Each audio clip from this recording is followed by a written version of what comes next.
Boa tarde, a paz do Senhor. Vamos para a Bíblia, gente? Vamos para a 1 Reis, capítulo 10. Então hoje nós não vamos só falar da segunda parte do reinado de Salomão, mas nós também vamos encerrar a história de Salomão.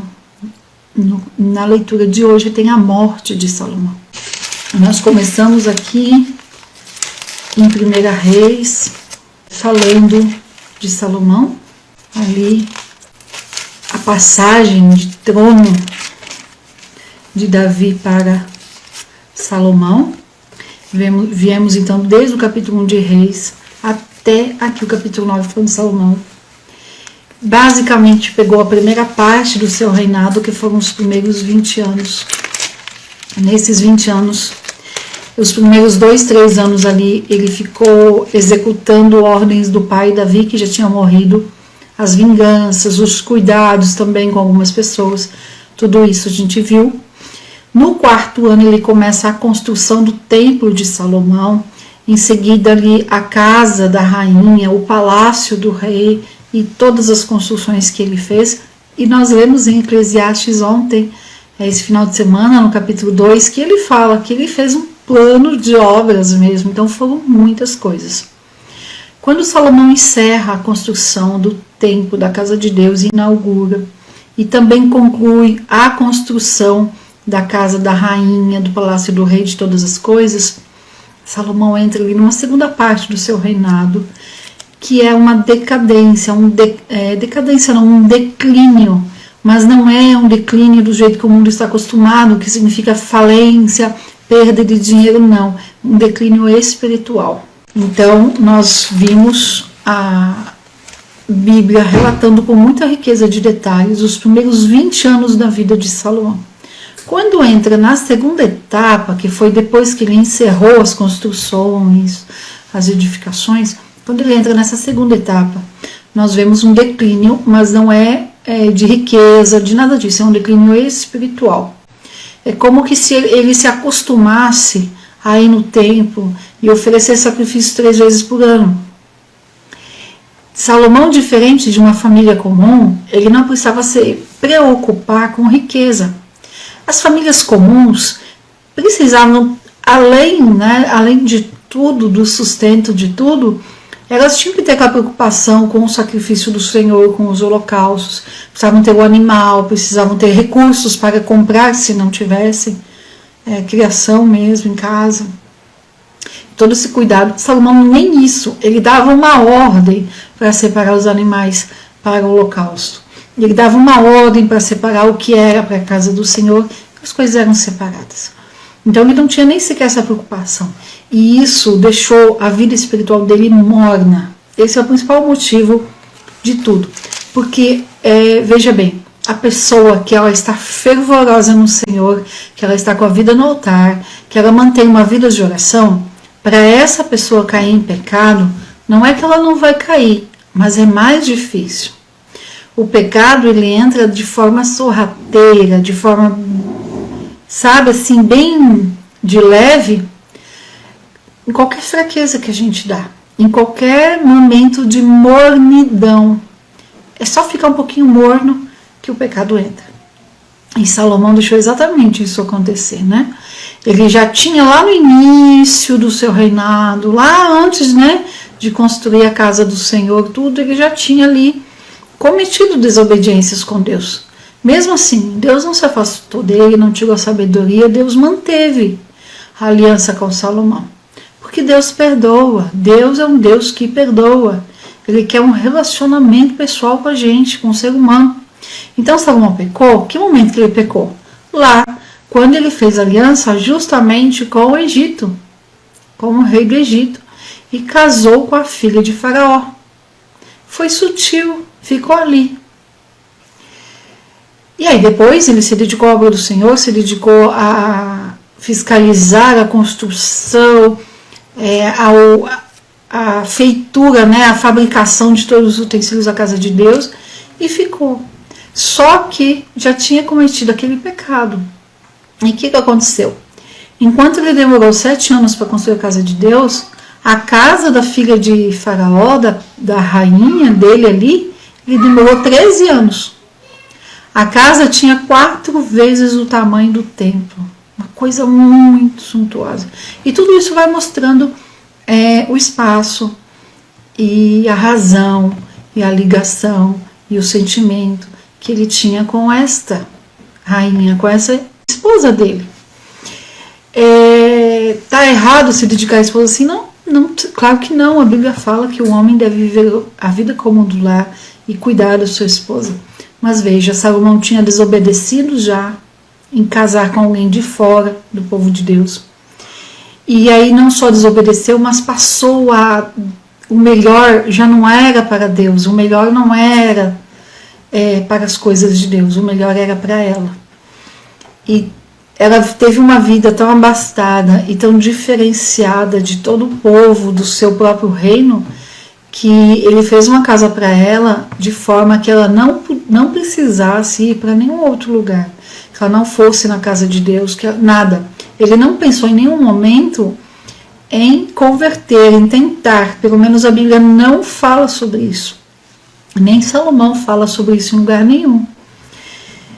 E aí o que acontece? Entra segunda parte do seu reinado, e ele então, nós vimos lá em Eclesiastes, ele conta isso, que ele passou a buscar prazer no vinho, nas bebidas e nas mulheres.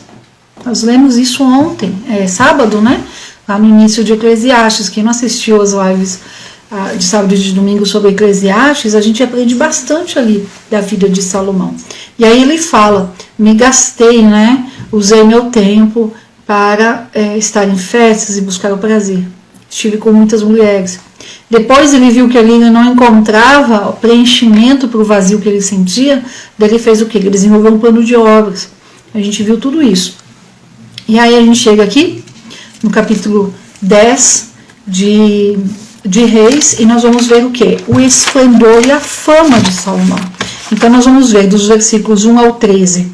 A rainha de Sabá fica sabendo, ou seja, a fama de Salomão corre todas as terras conhecidas, todos os povos ali, ali do Oriente, e a fama dele, a fama da sua sabedoria e a fama da sua riqueza também.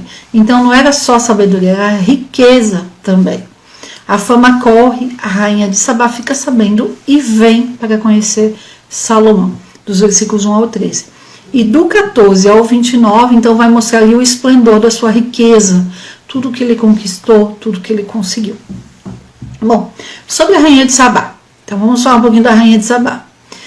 Existe uma tribo que estava lá na África, lá nos escondidos da África, uma tribo de Israel que voltou, né, que Israel foi lá e resgatou esses judeus que estavam lá há muitos séculos, esperando a volta do Messias.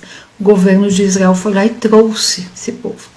Essa tribo que estava lá, existem duas teorias, né, de como é que esses judeus estavam lá, porque eles viviam separados do mundo, eles não sabiam o que estava acontecendo no mundo todo. E eles foram resgatados. Esse povo judeu que estava lá nesse lugar, uma das teorias é de que foram judeus que fugiram durante o exílio e foram para lá, e outra teoria é de que são descendentes da rainha de Sabá, com Salomão. Então a história extra-bíblica, ou seja, não bíblica, isso significa o quê? Que não é confirmado, que não dá para a gente acreditar 100%, mas a história extra-bíblica diz que a rainha de Sabá teve, né, engravidou de Salomão e foi embora, quando ela acabou a visita dela aqui, foi embora grávida de Salomão. E aí os próprios judeus hoje, eles não dizem nem que sim, nem que não, mas lá da onde veio a rainha de Sabá, tem um povo judeu lá, tinha, né, que agora eles voltaram para Israel, foram resgatados e estão em Israel, vivendo em Israel desde dezembro. Esse link está lá no vídeo, esse vídeo está lá no Telegram, se alguém quiser eu replico de novo, né, reposto, só para lembrar aí. Mas é interessante. Mas a Bíblia não dá nem uma lasquinha de dúvida se isso aconteceu ou não. É história extra-bíblica. Enfim, vamos ver aqui o iniciozinho do 10. Ouvindo a rainha de Sabá sobre a fama de Salomão, no nome do Senhor, veio prová-lo com perguntas difíceis. Muitos reis na época foram atrás de ouvir Salomão, de querer saber da sua sabedoria, mas a única que foi citada de forma particular foi a rainha de Sabá. E é considerado isso uma dignidade, é considerado isso um ponto de honra para uma mulher, rainha, inclusive, ter ido até Salomão. Ela é citada, nós não vamos falar sobre isso hoje, mas ela é citada por Jesus lá em Mateus 12. Aí quando a gente chegar à leitura lá em Mateus 12, nós vamos então relembrar da rainha de Sabá, tá? Mas ela é citada por Jesus. E ela ouviu muitas coisas maravilhosas, e disse até, olha, o que eu ouvi é verdade, mas não é tudo. O que me contaram ainda é pouco para o que eu estou vendo. Ela fez, então, essa viagem toda aí para conhecer realmente Salomão. Aí o 2, e veio a Jerusalém com uma comitiva muito grande, com camelos carregados de especiarias e ouro em grande quantidade e pedras preciosas, e quando chegou Salomão, propôs-lhe tudo o que tinha em seu coração. Então, o que tinha em seu coração? Ela separou ali perguntas de caráter espirituais, perguntas difíceis para até testar Salomão. Salomão lhe declarou todas as suas palavras e não houve nada que o rei não pudesse declarar sobre as perguntas que ela separou ali para fazer a Salomão. E quando a rainha de Sabá viu toda a sabedoria de Salomão e a casa que tinha edificado, a comida de sua mesa, o assentar dos seus servos, o estado e as vestes dos que o serviam, os seus mestres sábios, os seus holocaustos que se sacrificavam na casa do Senhor, ficou sem fôlego. Então pensa, quanto tempo que durou a visita da rainha de Sabá. Então não foi uma coisa rápida. Se Salomão oferecia, ela viu, aqui fala que ela viu, os holocaustos que sacrificavam na casa do Senhor. Então, ela não ficou ali pouco tempo. Penso que ela ficou alguns meses, tá? Ela fala, e disse ao rei, verdade é o que eu ouvi em minha terra dos teus feitos e da tua sabedoria. Mas eu não acreditava até que vim, e os meus olhos viram, e eis que não me contaram nem a metade. É maior a tua sabedoria, os bens e a fama do que eu tinha ouvido. Bem-aventurados os teus homens ditosos, esses seus servos que estão continuamente contigo e ouvem a tua sabedoria. O Senhor teu Deus seja bendito. Então dá a entender, nesse versículo, os estudiosos dizem, o Senhor teu Deus seja bendito, pois que se agradou de ti, para te pôr no trono de Israel, porque o Senhor amou sempre Israel e te pôs por rei, para que procedas com direito e justiça. Os estudiosos dizem, a maioria, de que aqui a rainha de Sabá então se converteu, tá, ao Deus de Salomão, ao nosso Deus, ao Deus único. Existe um cálculo, não agrega muito para a gente, mas só para a gente ter ideia. Só o ouro que ela deu, porque ela levou muita coisa para Salomão, especiarias, as especiarias ali do Oriente, muitas pedras preciosas, muita coisa. Só o ouro que ela levou, que está ali no versículo 10, calcula-se algo em torno de 60 milhões de dólares, tá? Só a parte do ouro, fora todas as outras coisas. Então, só para a gente ter uma ideia, tá bom? Então, olha só, o versículo 11, o 13. E o rei Salomão deu à rainha de Sabá tudo o que ela quis e tudo que ela pediu, além do que Salomão lhe havia dado com sua generosidade. E ela então retornou e se foi para sua terra com seus criados. Então, olha só, ela levou muito mais de volta do que ela possuía antes de vir. E segundo, aqui no 13, que entra então a questão do filho, né? Segundo a história extrabíblica, né, a tradição oral fala que ela, então, uma das coisas que ela quis, que ela pediu, foi um filho. E tem até o nome, né? A história fala que o nome dele era Melimeleque. E é dali, então, dessa região da onde veio a rainha de Sabá, que tem essa tribo de judeus, essa tribo esquecida, que estava perdida, que ninguém sabia onde estava, que é o link do vídeo que eu falei, está lá no Telegram. Vocês têm ideia de onde era a rainha de Sabá? Quando a gente fala rainha de Sabá, vocês têm ideia de que lugar da terra que é? Só por curiosidade, porque aqui ela era muito rica e a terra da onde ela era rainha era uma terra muito rica.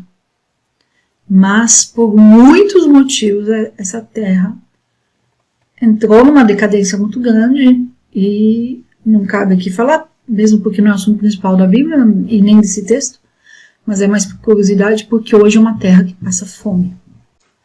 Etiópia, a rainha de Sabá da região da Etiópia, uma das regiões mais pobres e mais tristes que se tem hoje.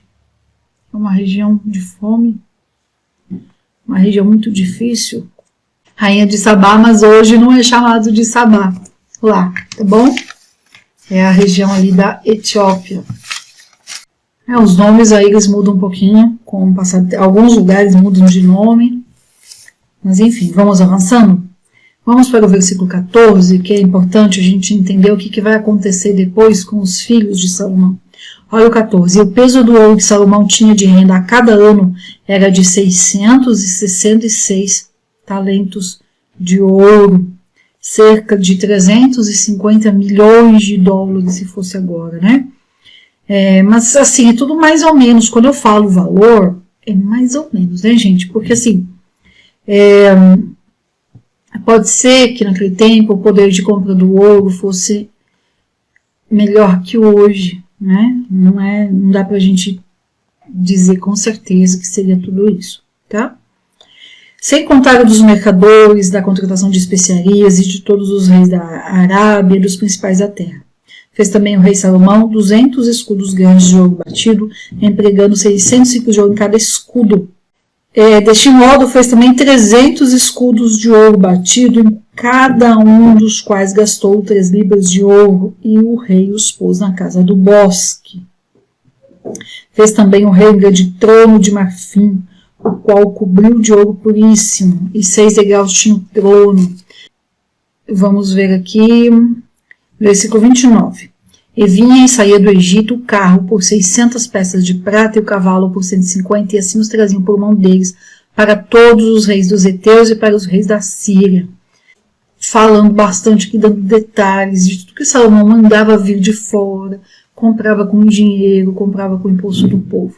Tudo isso para quê? Para mostrar o tanto que Salomão enriqueceu e também tornou Israel e Jerusalém muito bem guarnecida, muito bem estruturada e muito rica. Por que eu estou falando tudo isso? Nós vamos ver imediatamente o que acontece. Vamos para o capítulo 11. Lembra que ele casou com a filha de Faraó lá no início do seu reinado, está lá em 1 Reis 3. Casou para fazer aliança com o Egito. Ele não precisava, olha só, ele desobedeceu ao casar com uma pessoa que não era do povo escolhido, e ele desobedeceu ao fazer aliança com o Egito. Não precisava de nada disso. Aí olha aqui, o versículo 1 Reis 11:1. O rei Salomão amou, além da filha de Faraó, que é a rainha, muitas mulheres estrangeiras, as moabitas, amonitas, edomitas, sidônias e etéias. Olha só, né? Lá deixa eu ver se eu anotei aqui, Deuteronômio 17 fala que os reis, vamos ver, os reis, Salomão desobedeceu de tantas formas, né, gente? Salomão desobedeceu de tantas formas. É por isso que muitas vezes a gente fala assim, o processo pecaminoso de Salomão, como eu já citei outro dia. Porque muitas vezes, assim, o pecado principal, se é que, né, vamos chamar assim, é a idolatria. porque substituiu Deus ali no coração dele. E na aliança que Deus fez com Salomão, Deus citou a idolatria. Olha, não pratique idolatria. Se você praticar, já era. E Salomão cometeu muitos outros pecados. Só que o que acontece? Todos esses outros pecados o enfraqueceram e meio que abriram caminho para ele ir para o pecado da idolatria. Ele ficou fraco, morno, como eu disse, né? Nós lemos aí no capítulo 10 sobre a rainha de Sabá, todo o esplendor, toda a riqueza, tudo que ele podia comprar, mandando vir cavalos do Egito, mandando vir carros de cavalo, mandando vir muita coisa. E olha aqui, Deuteronômio 17, do 14 em diante, está dando ali orientações, né? Deus orientando através de Moisés sobre como deveria ser o comportamento de um rei. Então Deus fala para o povo, olha, quando vocês estiverem na terra prometida, lá na Canaã, eu vou dar um rei para vocês. Então, no Deuteronômio 17, versículo 14, Deus fala assim, quando tiveres entrado na terra que o Senhor teu Deus te dá, e a possuíres e habitares nela, e disseres, porém um rei sobre ti, como todas as gentes que estão em meus arredores. Sem dúvida porás por rei sobre ti, ao que o Senhor teu Deus escolher, de entre teus irmãos, porás rei sobre ti. Não poderás pôr sobre ti homem estrangeiro. Então precisa ser um rei do povo. Esse rei, versículo 16, não poderá multiplicar para si cavalos. Lembram de Davi, ele escreveu lá, né, no Salmo, que a confiança de Davi estava em Deus e não sobre carros e cavalos. Justamente porque aqui Deus fala, não poderá multiplicar para si cavalos, nem farás voltar o povo ao Egito para multiplicar cavalos. Ou seja, não era para trazer cavalos do Egito. Pois o Senhor vos tem dito, não procurareis voltar nunca mais por esse caminho. Não era para pegar cavalo do Egito. Se não bastasse, Salomão foi lá e ainda pegou a rainha, a mulher dele. A primeira mulher dele era do Egito. Deuteronômio 17. Nem acrescentarás para si mulheres, para que o seu coração não se desvie. Nem muita prata e ouro acrescentarás para si.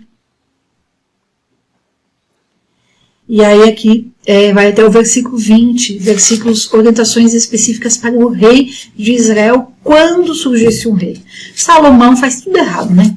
Casa com a filha de Faraó, Deus falou que não era nem para voltar para o Egito, não era nem para pegar cavalo do Egito. Salomão pega uma mulher de lá, sua primeira mulher, a rainha, faz aliança com Faraó, com o rei do Egito, que fez o povo sofrer tanto, que fez o povo judeu sofrer, né, tanta tortura, escravidão mesmo, tanta dificuldade. Salomão vai lá, faz aliança com o rei do Egito, casa com a princesa egípcia. No capítulo 10 aqui vimos que Salomão mandava vir cavalos especiais do Egito, cavalos comprados, carros de cavalo, tudo que Deus proibiu em Deuteronômio 17 para os reis. Ainda, Deuteronômio 17, versículo 17, Deus fala para não pegar mais mulheres, porque elas iam fazer o coração do rei se desviar. Salomão ignorou o capítulo 17, todo em Deuteronômio, né? Ignorou toda essa parte da lei de Deus. Né? Então, olha só, o rei Salomão amou, além da filha de Faraó, muitas mulheres estrangeiras. Versículo 2, das nações das quais o Senhor havia dito aos filhos de Israel, não vos achegareis a elas, nem elas se achegarão a vós, porque certamente farão inclinar os vossos corações para irdes após os seus deuses. Justamente a estas coisas juntou-se Salomão com amor. Então, olha só. A Sulamita foi só mais uma. Ele realmente se apaixonou por ela, mas em algum momento, ele se envolveu com as outras. Na verdade, a gente precisa se ater muito assim, né? Porque a gente fala amor, mulher principalmente escuta amor, e a gente já acha que é o amor verdadeiro, que é o amor entre homem e mulher. Só que esse amor aqui de Salomão não era esse amor.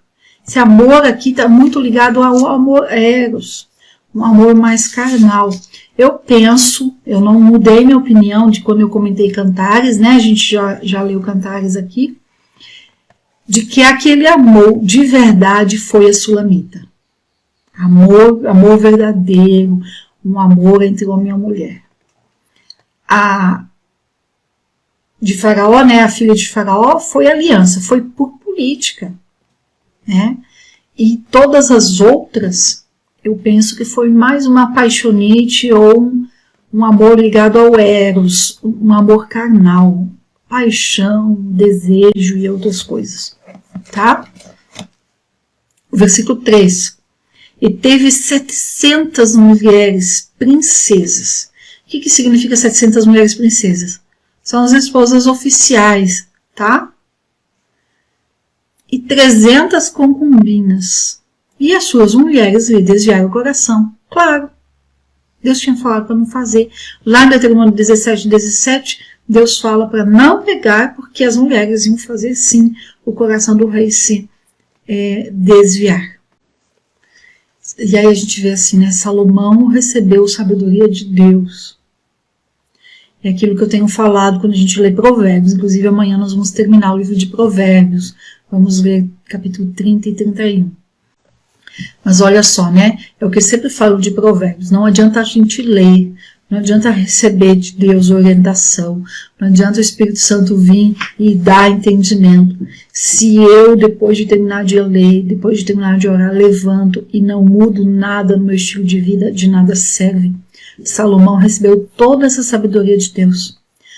Colocou em prática? Colocou. A parte para julgar o povo, para ajudar o povo, para construir. Mas para a sua vida pessoal, ele não colocou a sabedoria em prática. Então serviu do quê, né? Serviu do quê? Ele usou a sabedoria de Deus em todo o externo, né? Para todo mundo, não usou para ele. E aí olha o versículo 4. Porque quando Salomão chegou no tempo da velhice, as suas mulheres inclinaram o coração dele para deuses estranhos, e o coração dele não era perfeito como o Senhor seu Deus, como foi o coração do seu pai Davi. Porque Salomão seguiu Astarote, deusa dos Sidônios, depois Milcom, abominação dos Amonitas, e fez Salomão o que era mal aos olhos do Senhor, e não perseverou em seguir ao Senhor como Davi, seu pai. Davi é sempre usado, apesar dos pecados de Davi, mas Davi é sempre usado como exemplo, Davi com o coração segundo o coração de Deus. Davi pecava, mas depois ele se voltava totalmente para Deus. Davi, no desespero, nunca procurou outra pessoa, sempre Deus em primeiro lugar. Em todos os momentos, em toda a história de Davi, a gente vê Davi sempre colocando Deus em primeiro lugar. Em todas as vezes, em todas as ocasiões, sempre. Quando ele pecou, aquele único, né, aquele pecado do adultério especificamente, primeiro momento de consciência de Davi, quando ele caiu em si, ele já se voltou totalmente para Deus. Salomão foi salvo. A Bíblia não dá espaço, ela não dá informação sobre isso. Mas, né, é complicado a gente julgar porque, né, é com base aí, né, é viajar na maionese, no bom português. Mas eu particularmente acredito que sim, tá bom? Eu acredito que sim, principalmente depois de nós lermos Eclesiastes. Eclesiastes, Salomão escreveu no fim da sua vida, né? Escreveu, assim, é conhecido como o livro da terceira idade. Salomão já velho escreveu aquilo. E o finalzinho do livro de Eclesiastes, ele escreve que o fim, né, o mais importante de tudo, é temer a Deus. E no livro de Eclesiastes é um livro bastante autobiográfico, né? Ele fala de tudo que ele fez, que ele correu atrás para preencher aquele vazio que ele sentia. E lá no finalzinho de Eclesiastes, ele fala, né? Vamos abrir aqui rapidinho, gente. O fim de todo o discurso ouvido é este: teme a Deus e guarde os seus mandamentos, porque isto é o dever de todo o homem. Porque Deus trará toda a obra a julgamento, qual se fará sobre tudo que se está oculto, quer seja bom, quer seja mal. Então, assim, particularmente, eu penso que sim, que ele encontrou, né, ele teve no final ali um encontro com Deus, mas a gente não pode afirmar isso, tá bom? Porque a Bíblia não coloca nesses termos, né? E a gente não pode também, então, afirmar nada. Certo? Então, vamos lá, vamos continuar aqui. E aí o que acontece, né? Salomão fez o que era mau aos olhos do Senhor, não perseverou em seguir ao Senhor como deve ser o pai. Então, Salomão edificou um lugar alto a Quemos e a Moloque, e assim fez para com todas as suas mulheres estrangeiras, as quais queimavam perfumes e sacrificavam a seus deuses. Então, pensa, gente, 1000 mulheres na cabeça, né? 1001. A princesa egípcia e mais 1000. Cada uma querendo atenção para o seu Deus, querendo coisa para si. Eu penso que Salomão já velho ali, já, tá bom, vai e faz, constrói, mandou fazer. E foi um altar, e foi uma torre, e foi um lugar alto, e foi enfim, e foi fazendo. Tá? Foi fazendo e, né? Sabe? Como é que controla, gente, a vontade de 1000 mulheres?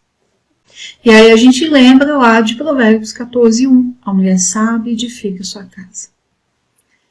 Mulheres aqui, mulheres que não serviam a Deus, mulheres de povos pagãos, mulheres totalmente avessas ao trabalhar de Deus, à vontade de Deus, a obedecer a Deus. E elas, né, pedindo ali a todo momento coisa, querendo atenção, querendo coisa, querendo adorar os seus próprios deuses. Edificar um lar, não tinha lar para ser edificado. Como é que é um lar com mais de uma, né, gente? Inclusive aqui o Moloque, que é falado aqui, né, citado no versículo 7. Vocês estão com a Bíblia aberta aí, acompanhando? Né, esse Deus, ele eram oferecidos para ele crianças, né? Sacrifícios de crianças. E assim fez para com todas as suas mulheres estrangeiras. Versículo 9. E se indignou o Senhor contra Salomão, porquanto estava o seu coração desviado do Senhor Deus de Israel, que lhe tinha aparecido 2 vezes. Deus faz o que, né? Deus fica indignado com Salomão, fica ali irado, e Deus faz algo então para chamar a atenção de Salomão, porque Salomão estava totalmente desviado de Deus. Ele tinha ordenado a respeito disso que não seguisse a deuses estranhos, mas ele não guardou o que lhe ordenou o Senhor. Versículo 11. E disse o Senhor Salomão: porquanto procedeste deste modo e não guardaste o meu pacto e os meus estatutos que eu te ordenei, rasgarei este reino de ti e o entregarei a teu servo. E aí o versículo 12, olha, Deus podia ter pesado a mão em cima de Salomão de tal forma, mas Deus não fez isso. Versículo 12, mas não o farei em teus dias, ou seja, eu não vou rasgar o reino, eu não vou dividir o reino nos teus dias. Os teus filhos vão ver o reino dividido, você não. Por quê? Por amor de Davi, teu pai. O rasgarei da mão de teu filho. A ameaça, então, tinha 2 limitações ali da parte do Senhor, misericordiosas. Primeiro, nós vamos ver lá para frente, lá em 1 Reis 21, daqui mais uns dias, exatamente como foi essa divisão.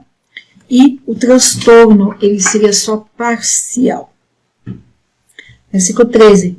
Entretanto, não rasgarei todo o reino. Darei uma tribo a teu filho, por amor a Davi, meu servo, e por amor a Jerusalém, que eu escolhi. A tribo de Judá já era a tribo dele, de Salomão, a tribo de Davi, né? A tribo que eles eram descendentes. Então, quando fala aqui, ó, darei uma tribo a teu filho, entendemos que seja uma outra tribo, porque eles já eram da tribo de Judá, tá? E aí a outra tribo que ficou junto, então, foi a tribo de Benjamim. Aí o que acontece? Então Deus levanta inimigos para Salomão, né? Adversários de Salomão. E o Senhor suscitou um adversário contra Salomão. E aí aqui, dos versículos 14 até o 22, nós vamos ver o que Deus permitiu ali que levantasse, então, adversários para com Salomão. E aí o que acontece? Lá no 23, despertou também Deus outro adversário, o qual tinha fugido. Então, são histórias que começaram lá no tempo de Davi, reis que fugiram de Davi, o que foram ali livres de alguma forma. Aqui Deus levanta, então, esses adversários. Vamos mais para o finalzinho. 26. Do mesmo modo, Jeroboão, filho de Nebate, efrateu de Zereda, servo de Salomão, cuja mãe se chamava Zerua, mulher viúva, também levantou a sua mão contra o rei. Tudo isso foi permissão de Deus, por causa do pecado de idolatria de Salomão, porque ele havia desobedecido. Se ele tivesse obedecido, tudo isso não tinha acontecido. Versículo 27. E a causa por que este levantou a mão contra o rei foi essa. Salomão edificou Milo e fechou as aberturas da cidade de Davi seu pai. E o homem Jeroboão era valente e esforçado, e vendo Salomão esse jovem, que era homem ativo, encomendou-lhe todo o cargo da casa de José. E aconteceu depois, naquele tempo, que Jeroboão, rei de Jerusalém, encontrou-lhe no caminho o profeta Aías, o silonita, e ele estava vestido com uma capa nova, e estavam os dois a sós no campo. E pegando Aías na capa nova que tinha sobre si, rompeu-a em 12 pedaços. Veio ali então a profecia. E disse a Jeroboão: toma para ti os 10 pedaços, porque assim diz o Senhor Deus de Israel: eis que eu rasgarei o reino da mão de Salomão, e a ti darei 10 tribos. Então, quando Deus fala aqui com Davi, com Salomão aqui no versículo 11, finalzinho do 11 está falando assim: e não guardaste o meu pacto, os meus estatutos que eu te ordenei, rasgarei esse reino de ti, e eu entregarei a teu servo. Aí o servo é esse aqui, está aqui falando nos versículos 30 em diante, tá bom? Vamos avançar aqui. Procurou, versículo 40, né? Por isso procurou Salomão matar Jeroboão. Ou seja, chegou tudo para Salomão, ficou sabendo. Mas levantando-se Jeroboão, fugiu para o Egito, a Sisaque, rei do Egito, e esteve no Egito até a morte de Salomão. Então Salomão ficou sabendo, né, da profecia, ficou sabendo que Jeroboão ia herdar ali as 10 tribos e ia de alguma forma se tornar rei. Tentou matar. Versículo 41. E o restante dos atos de Salomão e todas as coisas que fez, e sobre a sua sabedoria, porventura não estão escritos nos livros dos atos de Salomão? E os dias que Salomão reinou em Jerusalém sobre todo Israel foram 40 anos. E dormiu Salomão com os seus pais, e foi sepultado na cidade de seu pai Davi, e reinou em seu lugar Roboão. Quantos filhos Salomão teve? A Bíblia não fala, né, da descendência de Salomão. Pela leitura clara e direta, nós entendemos que este aqui, Roboão, e nós vamos falar daí mais dele, da descendência de Salomão, na quarta-feira. Isso mesmo, eu vou falar um pouquinho mais. Mas, pela leitura da Bíblia, dá a entender que Salomão só teve um filho. Você vê só, teve 1001 mulheres e somente um filho. Podia ter tido muitas, dezenas, centenas, né? Mas teve um filho. E amanhã eu vou falar, então, desse filho, de quem ali, de mãe, e de tudo isso, e como foi a criação desse filho, tá bom? Ok, 1 Reis 11, então, o que chama atenção, então, aqui em 1 Reis 11, né? Essas 1001 mulheres que ele teve, o perverteram, fizeram com que ele não cuidasse da sua vida pessoal, da sua vida com Deus, levaram à idolatria, e Salomão acabou morrendo um rei jovem. Ele morreu aí com cerca de 58, 59 anos, não mais que isso. Embora tem estudiosos que defendem que ele morreu com 80 anos, não tem base bíblica para isso. E se nós olharmos que ele se tornou rei muito jovem, então ele reinou 40 anos, então ele sequer chegou aos 60 anos de vida. Então vamos um pouquinho para 2 Crônicas 9, que eu penso que ao ler 2 Crônicas 9, a gente aprende bastante sobre comunicação no nosso dia a dia. Nós lemos esses 3 capítulos hoje, então, eles são paralelos. 1 Reis, capítulos 10 e 11, eles estão dentro de 2 Crônicas 9, mas dentro de uma forma bastante resumida. Em 2 Crônicas 9, nós vamos ver, então, do versículo 1 ao 9, a rainha de Sabá, e lá em Reis, tem 13 versículos falando sobre ela, aqui são só 9. Dos versículos 10 ao 22, falando sobre a riqueza e o esplendor de Salomão, tudo que ele acumulou, tudo que ele mandava comprar. E do 23 até o 31, a sabedoria de Salomão. Então vamos lá. Em 2 Crônicas 9. Dos versículos 13 ao 25, é a mesma coisa que está lá em Reis 10, do 14 ao 27. Mesma coisa. Os versículos 27 e 28 de 2 Crônicas 9 também está igualzinho lá, 1 Reis 10, ali o 26 e o 27. O que acontece? Qual que é a diferença, né? Se 1 Reis 10 e 11 está dentro de 2 Crônicas 9, por que 2 Crônicas 9 tem uma quantidade menor de versículos? Reis foi escrito para registrar os atos e fatos envolvendo os reis de Israel. Então tem mais detalhes sobre a vida do rei. 2 Crônicas não foi escrito com esse objetivo. Lembre, 2 Crônicas foi escrito para o povo judeu que tinha voltado do exílio.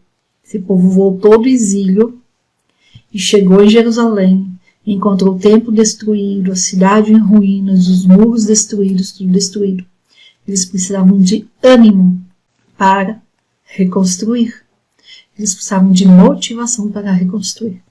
Então, o escritor de Crônicas, ele não entra nos detalhes dos pecados de Salomão, porque contar sobre os pecados não iria ajudar o povo. Muito pelo contrário, poderia até desanimar a que continuassem a reconstrução. O cronista, ele também não entra nos detalhes, né? O relato da infidelidade de Salomão não é contado em 2 Crônicas 9. E também sobre os inimigos que Deus levantou para mexer ali com Salomão, que estava desviado, o cronista também não falou sobre os inimigos. Ficou de fora. Sobre os inimigos que Deus levantou, que Deus usou, que Deus permitiu, está só em 1 Reis 10. Porque o povo não precisava ouvir sobre isso. Se eles ouvissem os inimigos de Israel, que foi permissão de Deus, né, que foram usados para ali mexer com Salomão, atacar Salomão, o povo ia se desanimar, gente. Eles iam começar a reconstruir e falar assim, poxa, mas você tem inimigo. Atacaram até o poderoso Salomão, que era rei, que tinha dinheiro, que tinha riqueza, que era o homem mais sábio da terra. Quanto mais nós aqui, pobre, passando fome, passando necessidade.